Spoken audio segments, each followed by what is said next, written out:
عن أبي ذر رضي الله تعالى قال إن رسول الله صلى الله تعالى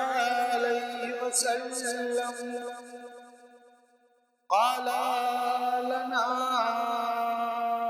إذا غضب أحدكم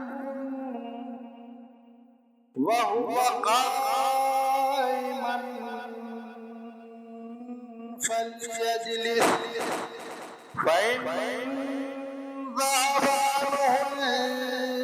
الغضب وإلا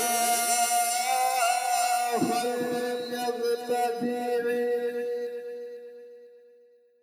حضرت ابو ذر رضی اللہ تعالی عنہ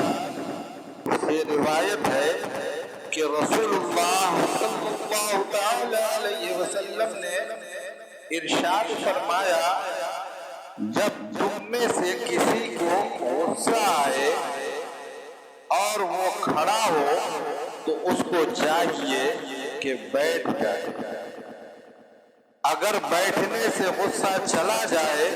تو ٹھیک ہے، ورنہ اس کو چاہیے کہ لیٹ جائے۔ حدیث شریف کا مطلب یہ ہے کہ جس حالت کی تبدیلی سے ذہن کو سکون ملے اس حالت کو اختیار کرنا چاہیے تاکہ غصہ کا نقصان کم سے کم ہو۔ بیٹھنے کی حالت میں کھڑے ہونے سے کم اور لیٹنے میں بیٹھنے سے کم نقصان کا امکان